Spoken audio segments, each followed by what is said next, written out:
sifat wajib Allah yang ke-9 yang kita pada kudu tahu, yaitu namanya sifat ilmu. Artinya wajib menurut akal Allah subhanahu wa ta'ala bersifat ilmu. Orang yang punya akal sulit menerima jika Tuhan itu tidak punya ilmu, alias Tuhan itu bodoh. Betapa Dia mencipta langit tanpa tiang, benda-benda luar angkasa yang begitu banyak, tidak ada tabrakan satu dengan yang lain. Masa yang nyiptain adalah yang bodoh, sulit dimengerti oleh akal sehat. Karenanya wajib menurut akal Allah subhanahu wa ta'ala bersifat ilmu. Kedua,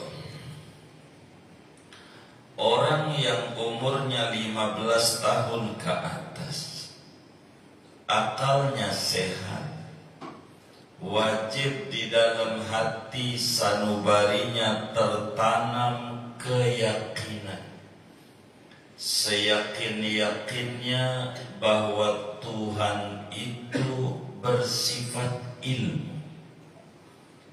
Oleh karena agama yang wajibin, maka beresiko kalau kita yakin iman kita sah.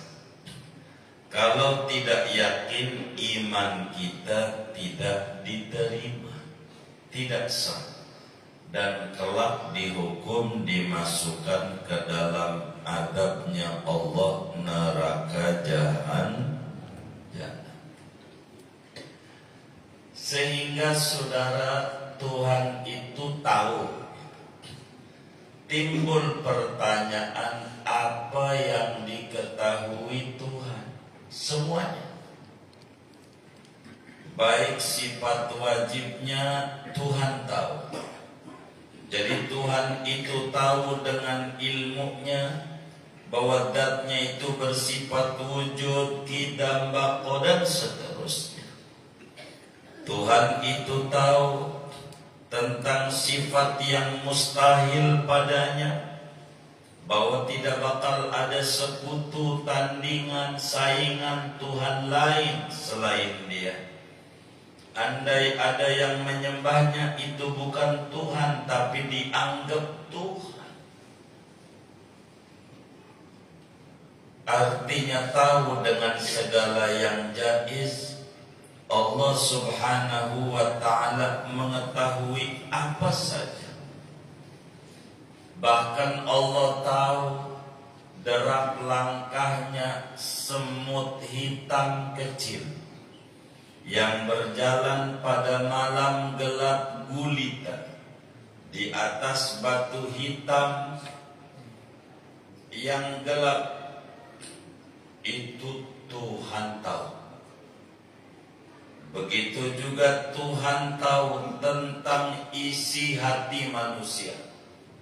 Tahu apa saja, semuanya diketahui oleh Tuhan, karena Dia sifatnya ilmu. Taunya Tuhan bukan kayak kita.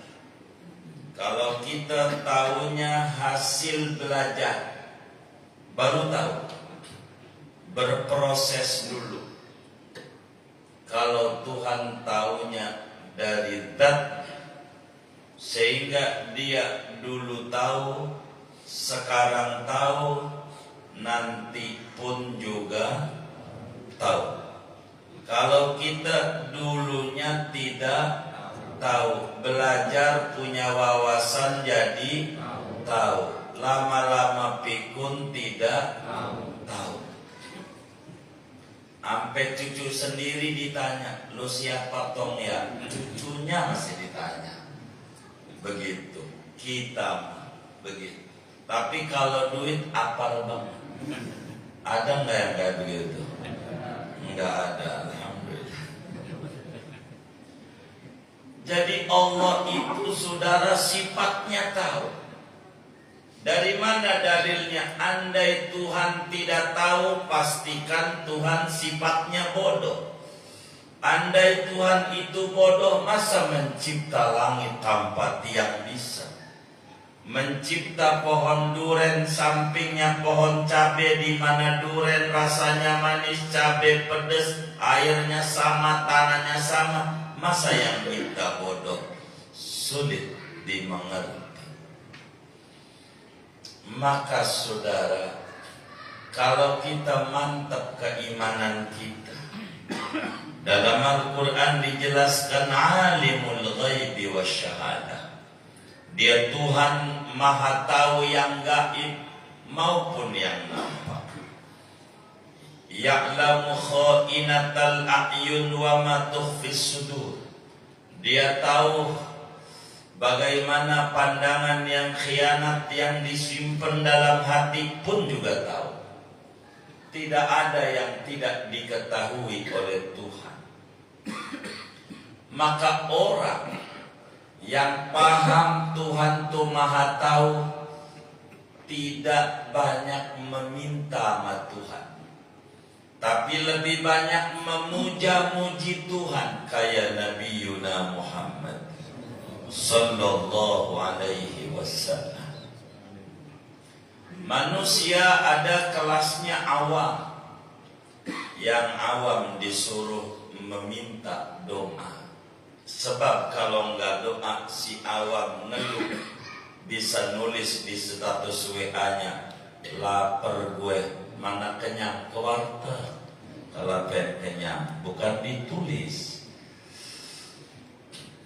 Tuhan tahu apanya. Maka tidak etis kalau kemudian kita menekan-nekan yang sudah tahu. Bagi orang yang kelasnya tinggi, lebih banyak muji-muji Allah. Saat Nabi Ibrahim alaihi salam mau dibakar oleh penguasa zalim saat itu, namanya Raja Namrud, laknatullah.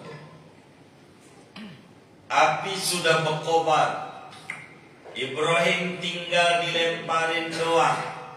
Malaikat Jibril datang kepada Nabi Ibrahim alaihi salam. Kata malaikat Jibril, ya Ibrahim, alakah hanya? Ibrahim, butuh bantuan enggak? Apa jawab Nabi Ibrahim alaihi salam? Amma ilaika ya Jibril fala. Jibril, ama ente kagak. Kata Jibril, betul ama saya enggak. Ama Allah, ada enggak proposal yang mau diajuin? Kamu ini mau dibakar, ada enggak permintaan? Enggak usah. Loh, kamu mau dibakar, enggak minta sama Allah? Enggak. Kenapa? Kata malaikat Jibril bertanya kepada Nabi Ibrahim. Nabi Ibrahim menjawab, Jibril, saya mau tanya, Tuhan tahu enggak kalau saya ini benar? Ya tahu. Tuhan tahu enggak kalau penguasa yang namanya Namrud ini zalim? Ya tahu. Tuhan tahu enggak kalau saya ini mau dilempari? Tahu. Lah, bodoh amat orang yang ngatur ama yang sudah tahu. Apa harus ngatur-ngatur yang sudah tahu? Maka Nabi Ibrahim baca hasbunallah wa ni'mal wakil. Cukup. yang menolong saya Allah, sebaik-baiknya yang melindungi Allah. Enggak ada, ya Rabb. Enggak ada. Kenapa? Karena yakin Nabi Ibrahim Tuhan tuh Maha Tahu. Jadi banyaknya memuji-muji Allah. Begitu. Enggak kemudian kayak kita, ya Rob, gua kan bener. Ngapa gua didolimin ya Rob? Apa nggak kurang ajar tuh Namrud ya Rob?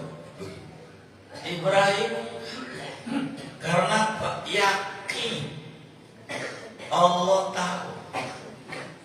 Keyakinan ini yang membuat hidup Nabi Ibrahim merdeka,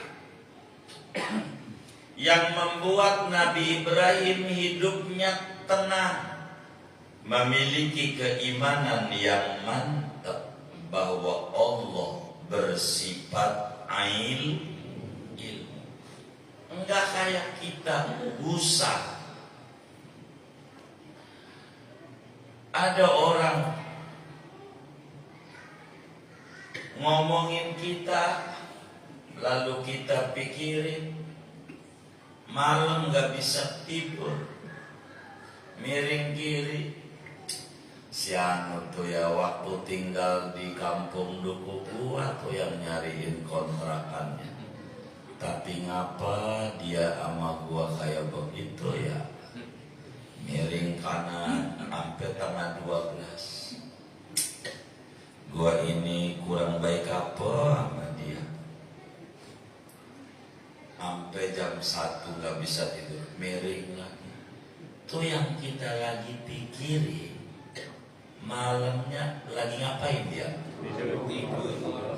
Ngorok. Lagi mikirin kita enggak? Lah kagak. Ngapain? Ngapain dia? Tidur. Ngorok enggak? Kita nggak bisa tidur nih, kira-kira ulah dia, ulah kita. Ulah dia, ulah kita. Hah? Ulah dia, ulah kita. Ngapa dikerjain? Buang, kan Allah tahu. Begitu, mantepin aja. Karena Allah Maha Tahu. Yang mantep. Begitulah muslim dalam hidupnya. Nggak usah mikirin ini, mikirin itu. Allah tahu. Kita hanya saudara yang harus dipikirin. Kita ini dari kecil sampai niari punya dosa enggak? A punya, B tidak. Yang ditanya kagak dijawab. Punya dosa apa tidak? Nah, begitu. Dikit apa banyak? Banyak. Kan yang ngerjain dosanya kita. Pertanyaannya, berapa jumlah dosa kita? Tahu nggak? Tuh, kita yang ngerjain aja kita nggak tahu, tapi Allah tahu jumlah dosa kita. Yang belum tobat tahu, yang udah tobat kita ulangin lagi, Allah tahu. Itu aja yang kita pikirin sebelum kita nyampe akhirat. Ngapain mikirin yang kagak? Allah tuh tahu. Jadi tenang aja, kayak tenangnya burung, kayak tenangnya cicak. Tenang, Allah tahu. Makhluk hidup kudu makan. Allah tahu cicak enggak punya sayap. Allah tahu makanannya nyamuk yang punya sayap tentu bisa terbang. Allah tahu cicak enggak punya sayap, enggak bisa terbang. Cicak enggak gusar. Gimana makan besok ya? Tenang aja. Padahal sekolah tidak, kontrakan enggak punya, pensiunan enggak punya. tapi tenang. Kenapa? Tauhidnya mantap. Allah tuh tahu. Cicak, masa kita yang ada tangan, ada kaki bingung.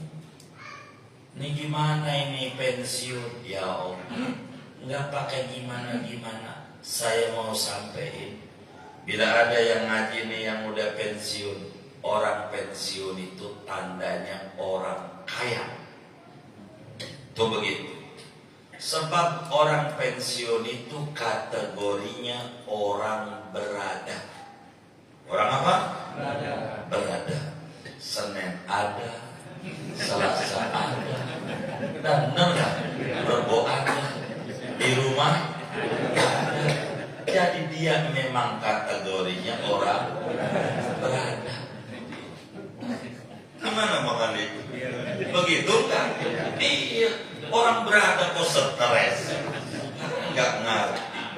Yang stres orang yang tidak berada. Orang berada, Senin berada, Selasa berada, ada mulu di mana juga, udah gampang begitu. Jadi tenang aja. Biar kata udah pensiun masih makan juga. Allah tahu kebutuhan kita, Allah pikirin. Orang Allah itu enggak bodoh. Maka mantepin iman kita. Allah tahu segalanya. Orang yang ngibulin kita aja Allah tahu. Ngontrak di rumah kita, kata dia, bang nih zaman Covid, gaji juga dipotong, ntar bulan depan aja baik. Sampai 3 bulan kabur. Kan ada yang kayak begitu. Dia kabur aja, udah kabur. Kita pikirin, tuh orang kurang aja. Nomor teleponnya dia ganti. Maknanya dia pengen kenal kita enggak? Hah? Pengen kenal kita enggak?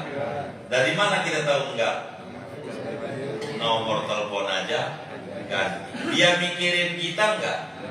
Lah kagak. Tandanya dia kabur. Terus ngapa kita mikirin dia? Benar apa salah tuh? Hah? Salah. Yang kagak. Habis begitu datang aja Mbah Dukun. Bah, ini si Udin nih ada di mana ya? Andai namanya Udin nih, maaf. Si Udin ini ada di mana ya? Begitu. Simbah merem-merem. Kayaknya belum jauh gitu. Begitu. Daripada begitu-begitu, duit yang ada pakai aja. Begitu mau ngapain? Begitu. Dukun juga nggak tahu. Ngapa kayak begitu-begitu? Allah Maha tahu. Udahlah serahin sama Allah. Begitu. Orang ngambil sendal kita, ngambil baju kita, ngambil duit kita, anggap aja jenggot lagi dicukur. Kalau jenggot dicukur makin dikit makin banyak. Hah?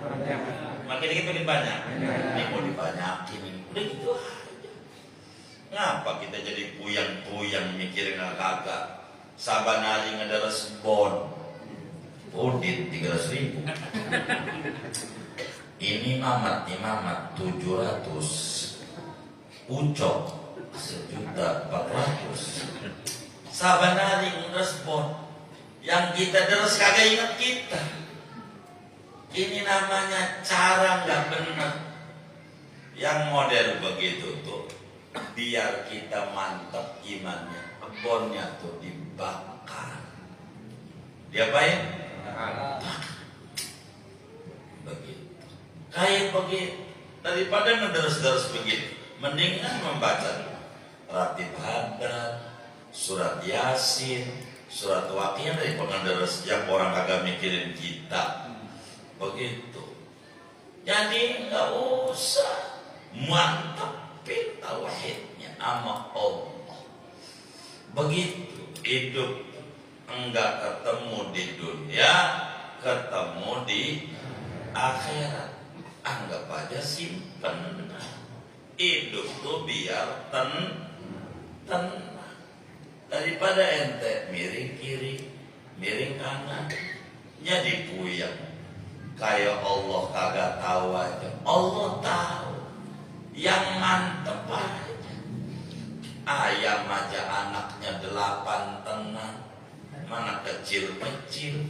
8 tuh dikit apa banyak? Banyak. Begitu. Mana kerjaan gak punya, gaji gak punya, aplikasi Gojek orang punya. Ayah punya gak? Lah kagak. Anak 8 kecil-kecil. Mana lakinya tuh yang namanya si Boy, kagak openg. Nyari babon-babon yang lain. Tenang. Dia bilang Allah tahu. Tenang. Masa kita yang ngaji gusar, hidup kita yang mantap. Dan saya pengen ngangguk-ngangguknya bukan waktu ngaji doang. Udah keluar aja dari mesin puyeng lagi. Ada kayak gitu? Enggak ada. Ini si orang yang tauhidnya mantap semua. Yang kita omongin adalah orang mana-mana yang ada di sini.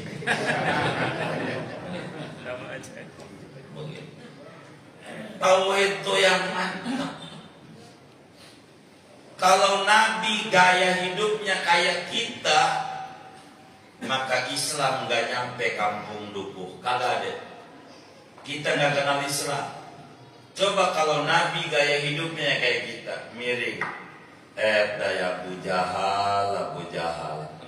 Gua lagi sholat ditaburin debu, ditaburin tai unta.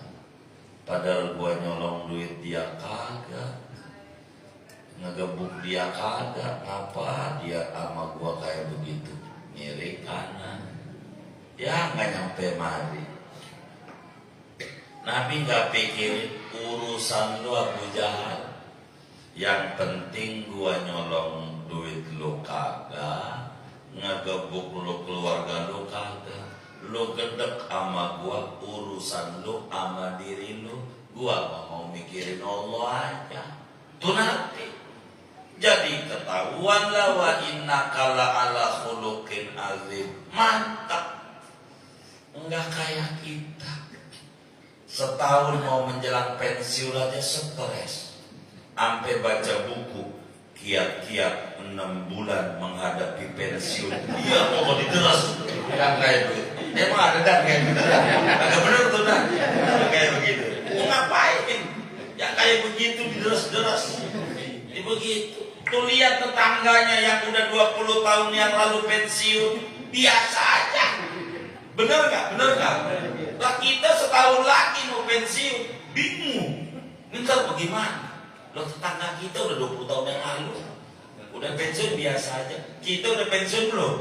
Belum setahun lagi, bingung. Ini tauhidnya belum duduk.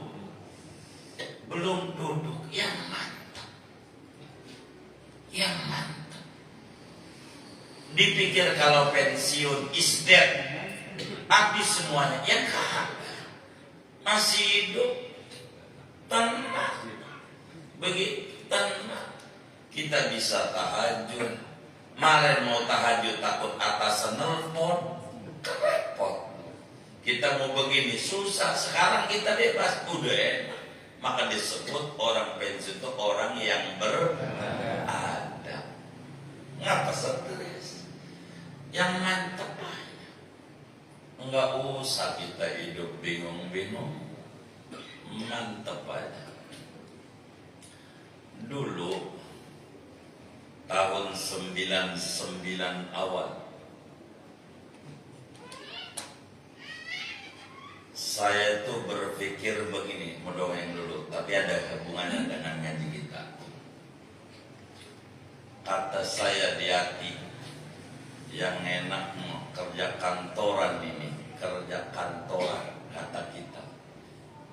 Kayak teman-teman, kata saya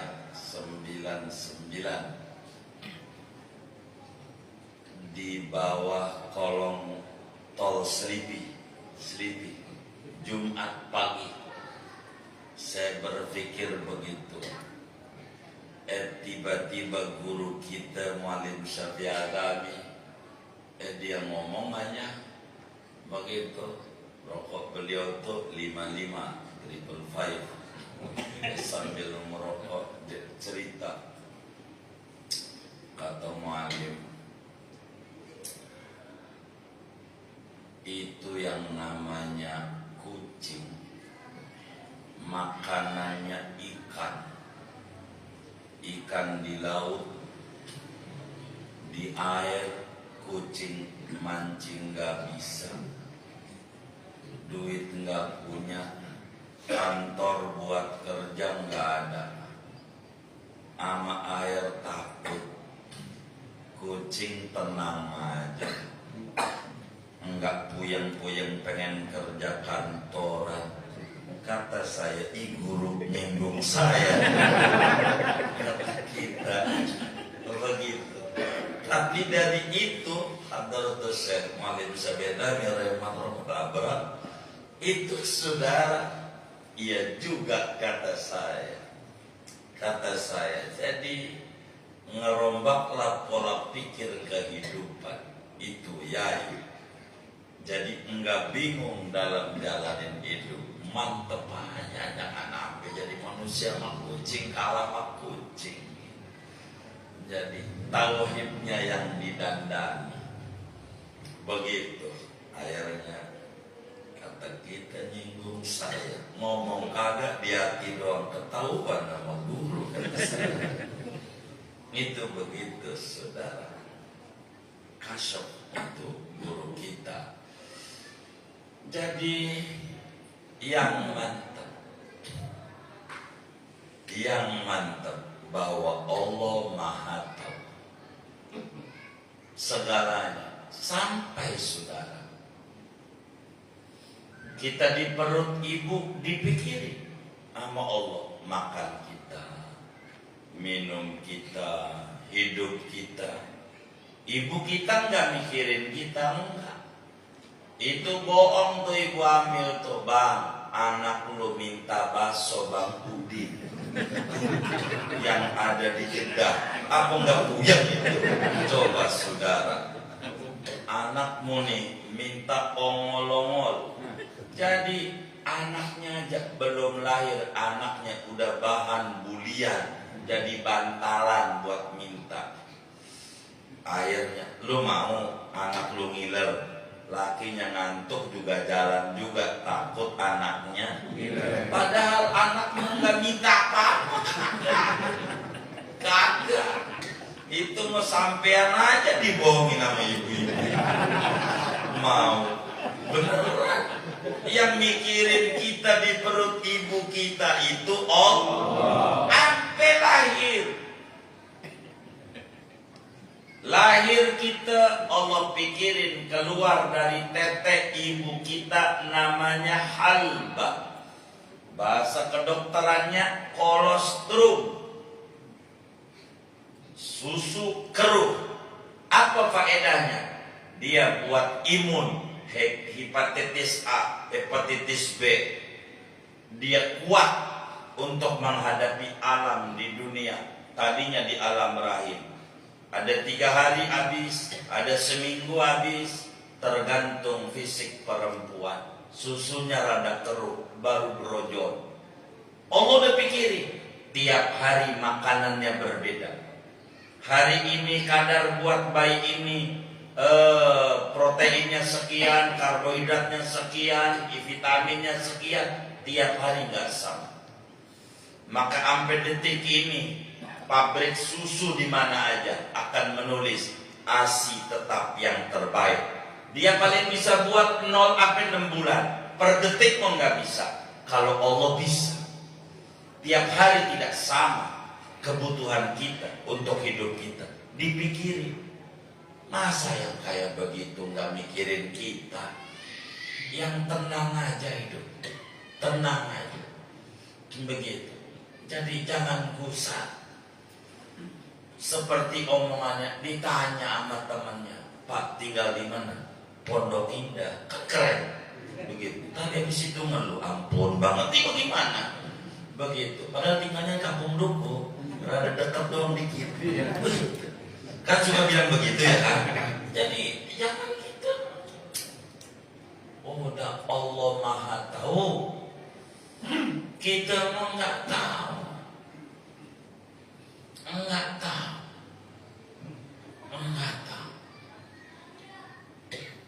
Jadi kudu tenang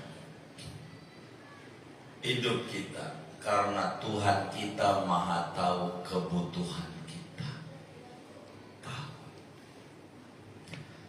Kita belum punya anak, nggak kebeli sendok, nggak kebeli garpu, nggak kebeli apa-apa. Pas udah nikah mah kebeli centong, kebeli piring. Tanya sama ibu-ibu tuh. Belum punya anak, nggak kebeli susu. Udah punya anak, kebeli susu. Ada prosesnya. Biar kata jalan pelak, kata kita, anak kita udah gede, udah punya cucu aja, kurang yakin aja sama Allah, masih dipikirin sama Allah. Bagaimana kalau kita mantap bahwa Tuhan tuh Maha Tahu. Yang kita pikirin dosa kita. Tuhan tahu mana yang udah tobat, mana belum. Itu aja fokus kita. Jangan kita mikirin kesana kemari, apalagi ngitungin duit tetangga. Siang tuh ya kemarin anaknya habis beli motor PC, paling enggak kalau kredit enggak dapat tuh 1 juta, enggak dapat walaupun 5 tahun itu begitu, bisa 2 juta itu. Bininya habis beli kulkas sak 2 pintu, kalau kredit ini PIM begitu katanya. Paling enggak 500, berarti duitnya jumlahnya. Mengapa ngitungin duit orang? Itu yang jadi kita stres. Maka biar kita mantap di dalam ngaji sifat ilmu, cara kita hidup nih, kalau bikin baju ngukurnya di badan sendiri. Jangan sekali-kali bikin baju ngukurnya di badan orang lain. Kalau ada orang pengen bikin baju, pengen pas, ukurannya badan siapa? Bagaimana kalau badan orang lain? Enggak pas, bisa kegedean, kekecilan. Hidup begitu. Ngukur aja sama badan sendiri. Ibu-ibu kita, tetangga kita, lakinya direktur, laki kita kondektur, ujung sih sama, tur depannya beda. Kita jangan bergaul sama dia, nanti kita kurang bersyukur sama laki kita. Payah lu mah bang jadi laki geblek. Coba lakinya digeblek. Saya udah nanya tuh, apa arti geblek tuh? Ternyata babanya goblok. Kan kurang ajar. Lakinya digeblek. Gara-gara membandingkan lakinya dengan laki tetangganya. Ini salah, namanya ngukur baju di badan orang lain. Enggak bakalan muat, puyeng. Pokoknya semua laki juga tidak ada yang pengen nyusahin bini, enggak ada. Pengennya mah semua juga nyenengin bini, cuman ada yang udah ketemu jalannya, ada yang belum. Kan begitu. Yang belum ya sabar. Begitu. Jadi sehingga kita bantu doa, yakin aja sama Allah yang orang punya, suatu saat kita punya, hanya nunggu waktu. Udah gitu aja, sehingga kita mantap. Yang kedua, dengan kita tahu Allah Subhanahu wa ta'ala bersifat ilmu, kita kudu belajar. nggak belajar. Kata Nabi, al-ilmu imamul amal wal amal tabi'uh. Ilmu itu imam, amal itu makmum. Jadi supaya kita mantap, maka kita kudu ngaji biar tahu. Kalau kita nggak ada orang lahir langsung pinter, nggak ada. Sebagaimana tidak ada burung lahir langsung bisa terbang, kagak ada. Kagak ada orang lahir langsung pinter, nggak ada. Semua juga berproses, belajar. Maka kita juga kudu belajar. Jangan nggak belajar, supaya Allah yang punya sifat ilmu ngasih ilmu sama kita. Kalau kita tahu enak, enggak bingung dalam jalanin hidup, punya ilmu enak. Caranya punya ilmu yang ngaji. Maka kita kudu demen hadir di majelis ilmu, supaya Allah beri kita ilmu. Ibadah adalah buah dari ilmu. Enggak bakalan kita ibadah kalau kita enggak tahu. Maka kita kudu belajar. Dari sini kita hidup enggak usah neko-neko. Kata cicitnya Nabi Muhammad sallallahu alaihi wasallam, ajibtu liman yahtami bit-ta'am lima dharrati wala yahtami minadz-dzunub lima arifati. Aku heran sama orang kampung, kata Imam Ali Zainal Abidin. Ku heran sama makanan pantang, padahal belum pasti. Makanan ditawarin kopi, bang mau ngopi, enggak. Asam lambung, asam lambung. Mau makan sate kambing, enggak. Darah tinggi. Mau makan sop iga, enggak. Kolesterol. Mau makan emping, enggak. Asam urat. Loh, ini orang gak ngerti. Jadi abang nih mau makannya apa? Saya mah nasi putih garam sama air putih. Innalillahi wa inna ilaihi rajiun. Kontrakan ada 15. Begitu. Kerja di kantor, gaji punya, hidup sengsara. Enggak kayak pembantunya. Tuh pembantu ngopi udah kayak sholat 5 kali sehari semalam. Belum ditambah qobliyah ba'diyah kalau diundang oleh temennya. Begitu. Makan itu sate kambing 30 tusuk. Itu begitu. Sop iga 3 mangkok, emping 3 toples, buras. Tahu buras? Habis sampai mentok. Namanya buras dalam bahasa Betawi. Saudara, coba lihat. Mau ngapain itu? Dua orang, yang satu memiliki tapi tidak menikmati. Yang nomor 2 sangat-sangat menikmati walau tidak memiliki. Coba lihat. Mau ngapain? Enggak ada makanan yang mengandung penyakit, kagak ada. Asal halal. Emping mengandung asam urat, kagak. Kalau memang bener norak rangkas bitu, pagi makannya sayur meninjau, emping juga. Siang juga daun meninjau, emping juga. Sore juga ngopi pakai emping yang dikasih gula, emping juga. Maka kalau pakai logikanya saudara, itu bupati sampai RT-RT-nya semuanya asam murah. Benar nggak? Benar nggak? Nah, yang kudu pantang sama dosa itu mah udah pasti bahaya.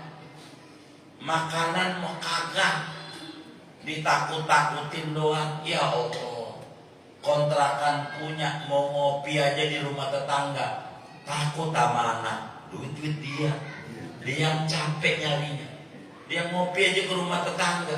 Ada tuh kayak begitu, kayaknya orangnya ngaji juga ya. Saya curiga sama ketawa-tawanya. Coba saudara, mau ngapain? Pikirin.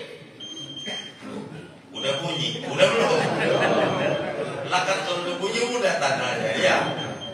Coba saudara, mau ngapain? Yang kudu pantang mau nasi uduk dapat nyolong, pantang. Itu jadi bahaya. Begitu, kullu lahmin nabata min suhtin fannaru aulabi. Setiap daging yang tumbuh dari barang haram penyakit. Begitu, penyakit. Kalau kita badan banyak penyakitnya, jangan-jangan makan ada sesuatu yang gak beres. Begitu aja. Begitu. Sehingga kita taubat. Jangan kita nyalain Allah, ya Rob, pas gua ke masjid kaki gua udah kotek-kotek. Allah disalahin. Udah kita kayak paling pinternya. Allah udah kayak anak buah kita. Boro bersyukur dengan kaki kotek-kotek tuh ke masjid. Lah kenapa bersyukur? Kalau dibalikin lagi, sembuh lagi, ke Tegal Rotan lagi.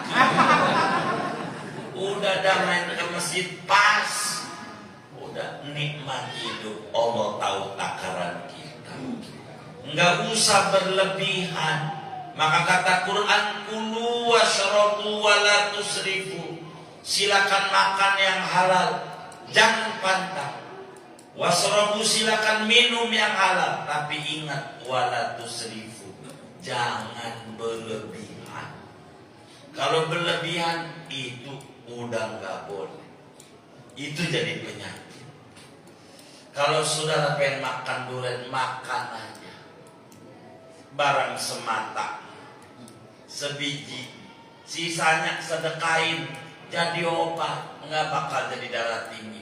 Daripada teman kita dari Betawi, katanya punya penyakit gula, nggak boleh makan nasi. Innalillah wa inna ilaihi raji'un. Dia ngelamun, makannya kentang. Orang dikasih roti aja 2 kaleng, ditanya udah makan belum? Tuh, belum makan. Roti 2 kaleng. Udah makan aja nasi, tapi dikunyah kayak Nabi punya ajaran. Punya aja yang lama, sebab di mulut itu ada enzim pembusukan. Jadi nggak usah diganti-ganti makannya, jadi susah. Itu kalau udah pengen anu aja. Akhirnya ngopi aja ngumpet di rumah tetangga, takut diomelin, kan kasihan.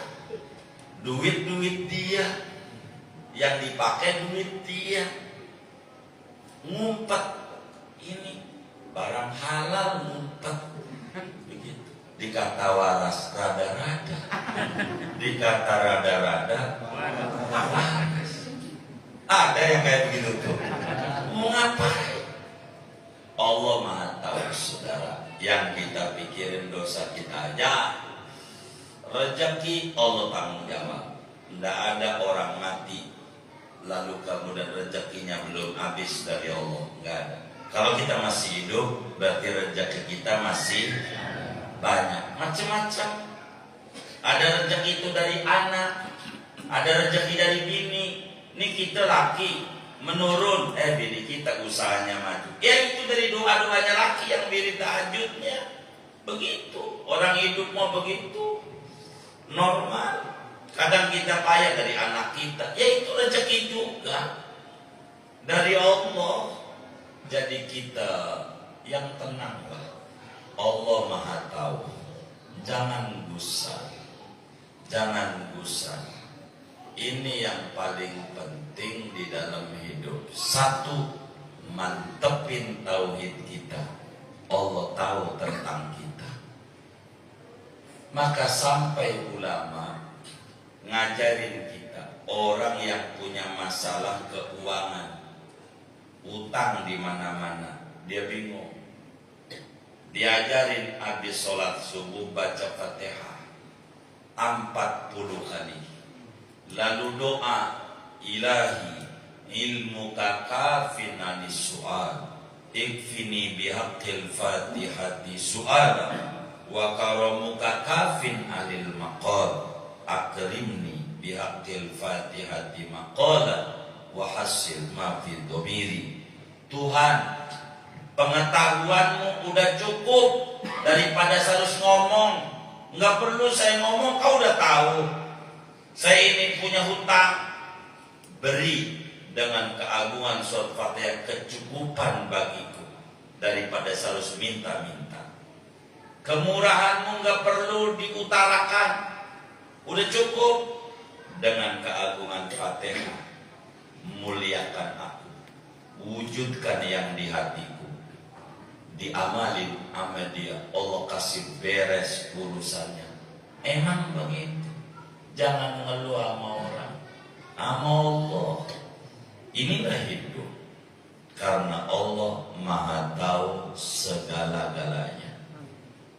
Kita ibadah kudu ikhlas, ibadah kudu tenang, enggak perlu riya, enggak perlu pamer. Allah tahu. Begitu, enggak perlu kayak Bang Madit nyumbang pakai dicatat-catat. Bang Madit begitu, dianggap Tuhan kagak tahu. Tahu Tuhan. Mantepin tauhid kita, di sanalah ada kebahagiaan dunia dan akhirat.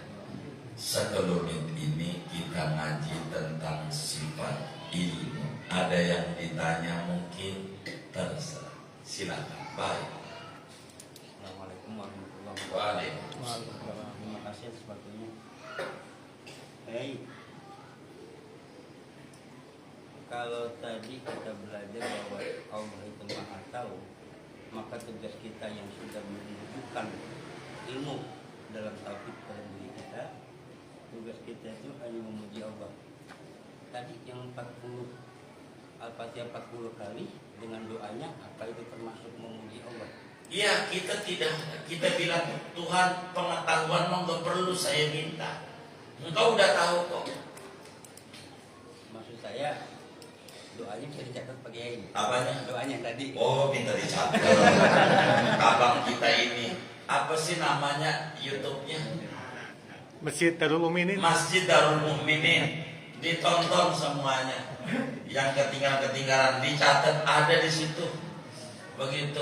Ntar diputar aja di situ tuh. Kalau yang kayak begitu mah.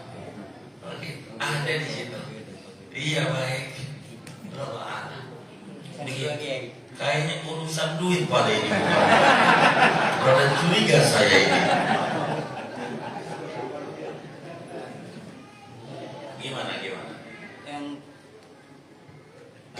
Yang kemarin yang bahwa Allah itu roda berkehendak, tapi kehendaknya Allah itu menentukan, sedangkan kehendak kita tidak menentukan. Ada nggak Pak Yai itu tanya, sehingga bahwa apa yang kita kehendaki diridhoi oleh Allah sehingga bisa berketentuan. Maka kalau kita begitu, kita ikuti aturan Allah. Banyakin bersyukur kalau dapat nikmat, banyakin bersabar serta berikhtiar kalau dapat ujian.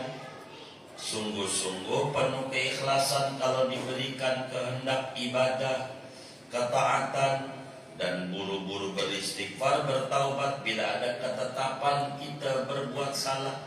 Jangan lepas dari itu. Baru hidupnya akan nikmat dalam hidupnya. Seperti itu. Di dalam menjalani hidup. Begitu. Jadi doa itu bukan memaksa Tuhan, tapi untuk menselaraskan hati kita dengan irodat dan ketetapan Tuhan. Tidak untuk memaksa Tuhan. Tuhan bersifat iroda. Dia tidak bisa dipaksa oleh kita. Ininya mati juga kan? Oh lain. Nah, begitu saudara. Begitu. Takut isyarat doang, kan saya baperan juga ya. Jadi saudara, kita mantapin aja dalam hidup ini. Jalanin apa adanya. Apa yang ditugasi oleh Tuhan ya kita jalani. Kewajiban kita berikhtiar. Burung aja saban hari keluar dari sarangnya kemana? Dia juga gak jelas, wong kantor gak punya. Disuruh tamrin mau ngelamar takut nggak bisa, tapi kewajibannya ikhtiar, maka kenyang tuh burung pulang. Maka kita pun juga sama, kewajiban kita usaha dapat urusan Allah, mantepin pada tugas kita berikhtiar, jangan pikirkan terkait pengijabahan. Kata Sayyidina Umar bin Khattab, saya pusing mikirin doa, tidak pernah pusing mikirin ijabah. Sebab itu tugas Tuhan. Yang saya pusingin doa, apa ini syarat doa supaya diijabah? Mana pesan-pesan Nabi? Adab sebelum doa apa? Adab ketika doa apa? Adab sesudah doa apa? Apa penyebab doa-doa tertolak? Saya pusingin itu. Enggak saya pusingin ijabah, itu mau tugas Tuhan. Jangan mikirin yang bukan tugas kita. Begitu. Itu namanya kita sudah keluar dari koridor stres. Pikirin aja tugas kita. Biarkan Tuhan dengan tugas dan irodatnya. Begitu. Bila kita banyak baca sholawat, itu bagus. Memuji-muji Allah, memuji-muji kekasihnya Rasulullah SAW. Sebab memuji lebih tinggi daripada meminta. Doa itu meminta. Ada dua orang, kita punya teman dua. Yang satu muji-muji kita mulu, abang orang baik, dermawan, macam-macam. Yang satu minta duit mulu sama kita. Maka ada dua, muji sama minta. Kira-kira sama kita yang paling nyes di hati kita, yang muji apa yang minta? Yang muji apa yang minta? Allah bilang, kata Nabi, man syaghalahu dzikri an mas'alati a'taituhu afdhala ma u'tis sa'idin. Siapa sibuk memuji, enggak keburu meminta, akan aku beri lebih banyak daripada tukang minta-minta. Muji aja Allah. Nabi aja di langit gelarnya Ahmad. Apa tuh Ahmad? Orang yang paling banyak memuji Allah, paling banyak memuji Allah. Itu begitu, tukang muji. Nabi itu kerjaannya muji-muji Allah terus. Itu Nabi. Begitu. Kalaupun ada doa-doa dari Nabi, itu karena sahabat kelasnya berbeda. Ada yang awal, tentu singkong biar kata enak, kalau buat bayi mah kelolodan. Orang awam nggak bisa untuk muji, bisanya minta, maka minta pun disuruh dalam Al-Quran, ud'uni, perintah Allah, jalanin aja. Tapi kelas awam. Tapi bagi yang tinggi, demennya muji-muji Allah, puji aja. Tapi jangan sampai minta dirasa malu, tapi ngeluh mulu. Ini enggak benar. Bagi orang yang kelasnya ngeluh, banyakin doa. Jangan sampai kalah sama maling. Maling aja kalau malam melek. Karena hasil penelitiannya orang nolong tuh siang sama malam paling banyak malam. Kenapa maling tuh malam melek? Malam maling yakin kalau malam tuh waktu mustajab. Itu maling. Paham kalau malam tuh waktu. Masa kita orang ngaji malamnya ngorok mulu, kayaknya derajatnya di mata Allah ama maling sama kita tinggian meleklah malam.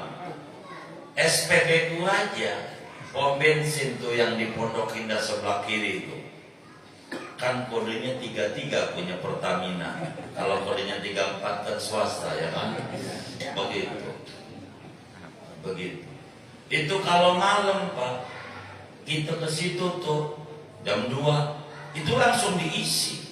Kalau siang lama ngantrinya lama. Doa juga begitu. Doa malam melek lah Allah, melek. Begitu sama Allah lebih dekat dengan diijabah. Lagi orang model kita yang jarang-jarang ngadu sama Allah, proposal juga tumpukan paling bawah yang begitu malam sedikit antriannya melek. Jangan tidur mulu, melek biar sebentar, begitu nanti Allah kasih. Itu begitu. Jadi kalau kita bakal ngeluh, kita kudu doa. Kalau kita udah mampu, kita muji-muji Allah. Baca Quran, muji-muji Allah. Baca la ilaha illallah, muji-muji Allah. Silakan. Muji Allah lebih tinggi daripada minta. Itu begitu. Maka kata Imam Ibnu Athaillah dalam hikamnya, masya'nu wujudan talab wa inna masya'nu an turzaqa husnan. Bukan kedudukan yang tinggi tukang minta-minta, tapi yang tinggi yang memiliki adab yang tinggi dengan muji-muji Allah. Itulah yang tinggi. Tapi kita harus berproses. Perjalanan spiritual tidak loncat, tapi harus dari SD, SMP, SMA dan seterusnya. Kita harus berproses, banyakin doa. Nanti lama-lama bakal sadar, ngapa gua ngatur-ngatur Tuhan. Begitu, gua mau muji aja. Nantinya begitu. Kita ada kelasnya. Kurang lebih demikian. Oh, sudah baik. Kalau sudah, kita baca Fatihah. Duduk kita di majelis ilmu ini, moga-moga Allah beri kita semua ilmu yang manfaat. Allah subhanahu wa ta'ala beri kita tauhid yang mantap, keimanan yang benar. Hidup kita makin berkah, lidah kita makin gemar memuji-muji Allah, pikiran kita lebih terbuka, sadar betapa dosa kita banyak dan itu Allah tahu dan kita belum doyan beristighfar, sehingga hari-hari kita penuh mendekatkan diri kepada Allah sampai Allah tutup akhir hayat kita dalam keadaan yang terindah, husnul khotimah.